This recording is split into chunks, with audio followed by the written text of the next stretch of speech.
बात करने के लिए लॉगिन करें www.astrotak.com। नमस्कार, बहुत स्वागत है आपका। आप देख रहे हैं चाल चक्र और मैं हूं आपके साथ शैलेंद्र पांडे। आज हम आपको बताएंगे कि आज हरियाली तीज का पर्व है और आज शाम को माताएं, महिलाएं, बहनें ऐसा कौन सा उपाय करें जिससे अगर विवाह नहीं हो पा रहा है तो जल्दी विवाह हो और अगर विवाह हो चुका है तो आपका वैवाहिक जीवन बेहतर हो जाए। चलिए सबसे पहले जानते हैं कि हरियाली तीज का जो पर्व है इसमें शाम का महत्व क्या है। हम क्यों कह रहे हैं कि शाम के समय पूजा करना ज्यादा महत्वपूर्ण होगा। देखिए, हरियाली तीज मुख्यतः मनचाहे वर की प्राप्ति का पर्व है।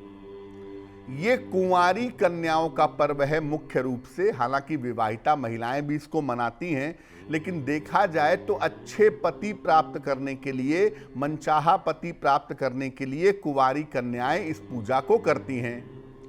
इस दिन महिलाएं भगवान शिव और मां पार्वती की पूजा करती हैं और इस दिन महिलाएं प्रदोष काल में यानी सूर्यास्त के 45 मिनट पहले और 45 मिनट बाद का जो समय होता है, प्रदोष काल में श्रृंगार करके अपनी पूजा करती हैं। तीज के दिन अगर पूजा की जाए तो निश्चित रूप से विवाह होने में जो बाधाएं आ रही हैं, ये बाधाएं दूर हो जाती हैं। हरियाली तीज पर वैसे तो आप जब चाहें पूजा करें, आप सुबह करें, दोपहर करें, रात में करें, लेकिन हरियाली तीज की जो पूजा का मुख्य समय है वो बेसिकली संध्या काल का होता है। सूर्यास्त के आसपास का समय होता है। सूर्यास्त के 45 मिनट पहले और 45 मिनट बाद के समय में अगर पूजा की जाए तो इसके परिणाम बड़े अच्छे होंगे।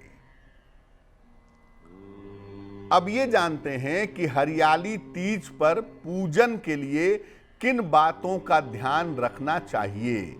आज जब महिलाएं पूजा करेंगी शाम को भगवान शिव की प्रदोष काल में मां पार्वती की, तो किन बातों का ध्यान रखेंगी। इस दिन उपवास रखना लाभकारी होता है।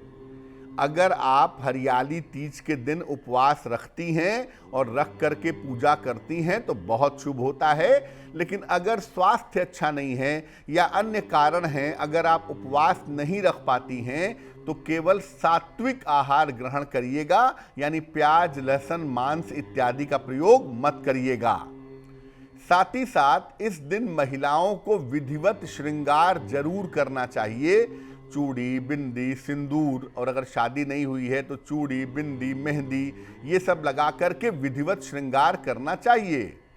और जब आप हरियाली तीज की पूजा करेंगी तो उसमें मां पार्वती को श्रृंगार की सामग्री अर्पित करेंगी और इसके बाद ये अर्पित करने के बाद किसी सुहागन स्त्री को इस श्रृंगार की सामग्री को उपहार के रूप में दे देंगी।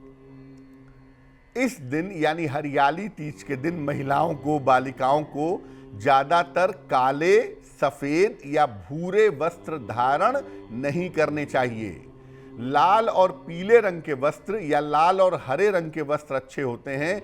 ये काले, सफेद और भूरे रंग के वस्त्र धारण न करें तो ज्यादा अच्छा होगा। हरियाली तीज पर प्रदोष काल में पूजा करना उत्तम होता है, यानी सूर्यास्त के 45 मिनट पहले और 45 मिनट बाद के समय में अगर आप पूजा करें भगवान शिव और मां पार्वती की तो इससे आपको निश्चित रूप से लाभ होगा।